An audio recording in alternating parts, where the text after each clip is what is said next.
Hey guys, I'm as always Mr. Grimreaper too, and don't worry about my appearance. I kind of seem a little tired, but I am. So so you gotta just bear with me, guys. I apologize for this. I didn't have a whole lot of sleep today. But I am gonna try my hardest to go through this as much as I possibly can. Now, as you guys know, the other video I talked about the first Bad Boys. Well, we're gonna talk about Bad Boys 2. Bad Boys 2 was directed by Michael Bay once again. It it brings back the return of Martin Lawrence, Will Smith, Jody Mola, comes back to the cast. Gabriel Union is new to the cast. Peter Stormare, who I love, is returns to the cast. Teresa Randall and Joe Pantoliano from the other film returns to the cast as well. And we're going to talk about this film video game. What? Yeah, I was going to tell you about that. Grim actually, they made a video game. I didn't see it, but I found out they made a video game called Miami Takedown. It came out for the PS2 and the original Xbox. And I will have to try to play that one day. Maybe when I go out to the old game stores, I'll try to look for it. I had no idea. But anyway, so we're going to talk about Bad Boys 2, and again, Barely Grim. You know, he had a long day, so we're going to go into film, and after that, we'll take it from there. So. Yeah, I had no idea they made a game. Holy shit. Yeah. I saw that too. Like, wow. Anyway. Alright, well, here we go, man. 8 years after the events of the first film, the Miami Police Department Narcotic Division detectives Burnett and Mike Lowry are investigating a flow of MDMA into the city, leading them to a Ku Klux Klan meeting and a drug drop. Jesus. The subsequent raid is botched due to weak radio signals, and in the firefight, wherein several Klansmen are either vanquished or injured. During this investigation, both of them reprimand these Klansmen using merciless, abusive language. Then a shootout occurs as Mike accidentally shoots Marcus in the buttocks. And yes, yeah. Then the other cops soon arrive at the area and capture the surviving Klan's members, who are revealed not to be the distributors, but only mere small-time buyers of the drugs. They're still a bunch of assholes. So Marcus questions if he wants to remain partners with Mike. Meanwhile, Mike is concealing a relationship with Marcus' sister, Sid, played by Gabrielle Union. Sid, unbeknownst to both Mike and Marcus, is an undercover agent of the DEA, laundering money for a Russian gangster group who distributed ecstasy on behalf of Cuban drug lord Johnny Tapia. While transporting this money between the Russians and Tapia, Sid is suddenly attacked by vicious Hadi hitmen planning to steal it. Mike and Marcus inadvertently stumble into the action, resulting in a intense gunfight and car chase, devastating the local area and enraging police captain Conrad Howard, who returns back to the movie, played by Joe Pantoliano. Marcus and Mike discover Sid's involvement, and Captain Howard demands they find the supplier of ecstasy.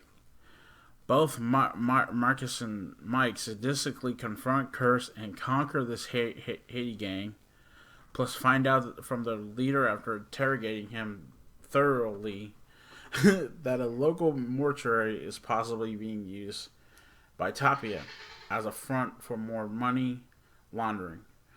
The pair then go to penetrate Tapia's mansion disguised as pest exterminators, and discover that Tapia has gotten rid of some of his Russian distributors and has begun to court Sid, still undercover with the DEA, for distribution.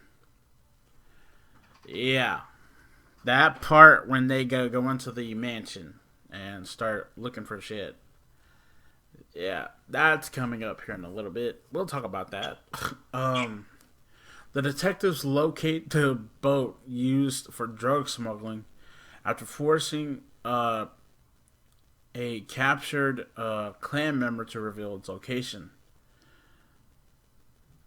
Observe a morgue van make a rendezvous with it and give chase to unsuccessfully. Mike and Marcus infiltrate Tapia's mortuary disguised as ambulance drivers and learn that he is using dead bodies to smuggle drugs and money. When the pair are almost discovered, Marcus accidentally ingests some of the ecstasy, and Mike orders the disguised officers outside the building to crash an ambulance into it, creating a diversion. The mortuary and Tapia's mansion are raided, the drugs and money intercepted by the United States Coast Guard. However, during the raid, a vengeful Russian gangster, Alexei, goes to the mansion on his own, planning to get revenge for his friends that died. He soon meets the exact fate as the cops arrive and eliminate him by shooting him while Tapia discovers Sid, kidnaps her, and takes her to Cuba.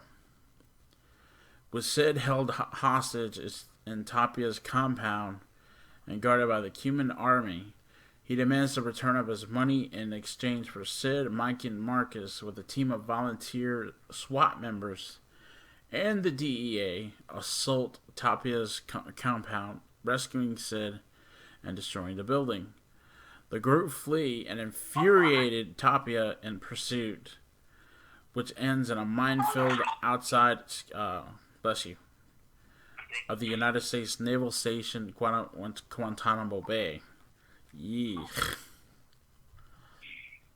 Where Tapia holds Mike at gunpoint. With guards at the naval station threatening them, Sid then tosses her pistol, activating one of the mines, causes it to explode, which annihilates Tapia's thug. Then Marcus defeats Tapia by shooting him in the fucking head. Damn. Causing him to fall backwards on a few of the landmines, and they explode, reducing him to a pile of scattered body parts. As a grateful Mike thanks and congratulates Marcus for rescuing him before kissing Sid. Later, while they lounge in the new pool back at the Burnett house, Marcus finally makes peace with Mike dating Sid.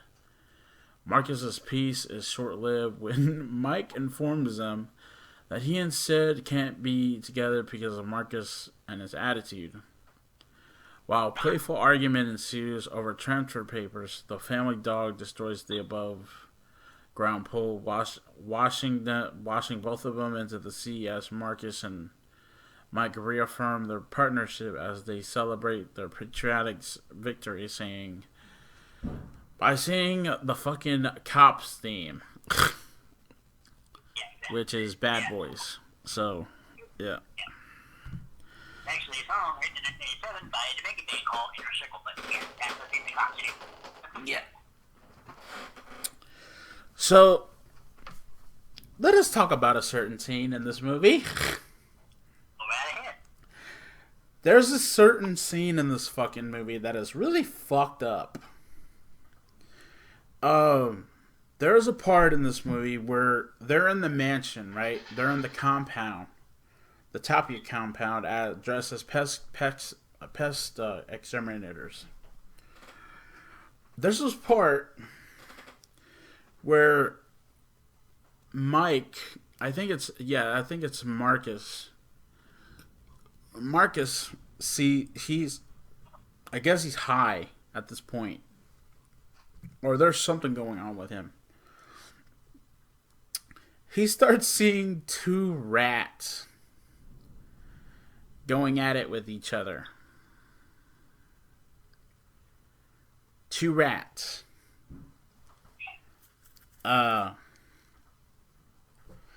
He starts seeing two rats having, you know what, with each other.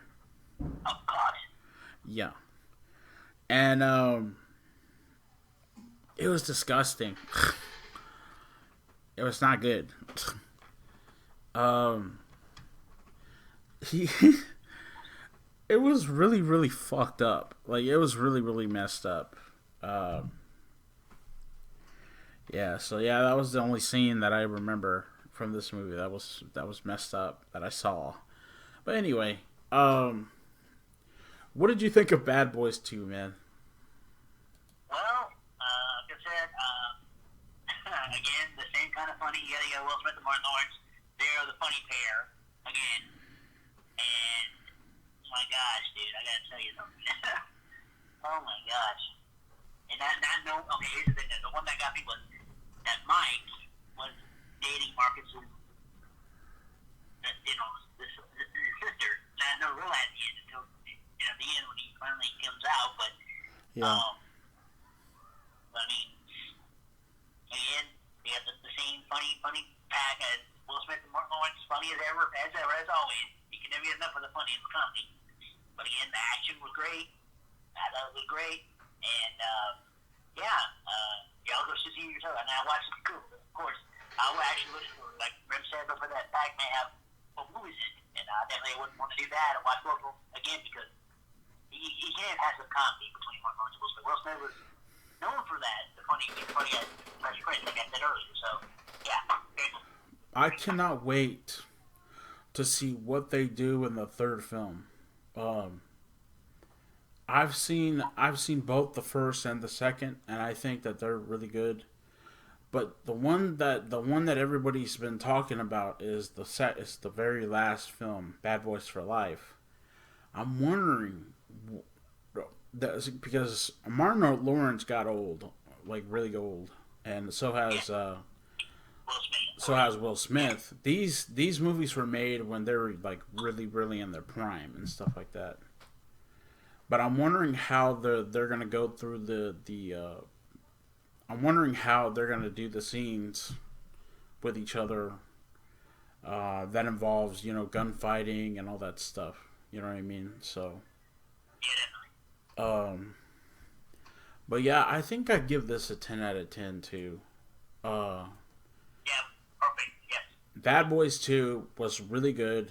Um, this was a point in this was a point in history when in Michael Bay's short-lived career before before he started making shit sequels. He made a really good movie out of this. I think Michael Bay can make good movies, as I said in the first one. But he just does too much. He just does too much crap in his movies. But I don't know. I think that this movie deserves a lot of credit for being a really good movie. There's comedy in it. It's hilarious. But anyway, let me know in the comment section down below what you guys think about this movie. Will me and Dark Knight 97 go see the third Bad Boys movie? We'll talk about it here on my channel. So, that's gonna be it for tonight. I got 2 reactions, but I'll probably do those. Those will probably be done by tomorrow. But we'll see how I feel. If I do them tonight, I do them tonight. If I don't, I don't. So. We'll work into that. So. Yeah, we'll work into that. But that's gonna be it for tonight. I'm as always Mr. Grimreaper 2, and I'll see you all in the afterlife. Peace.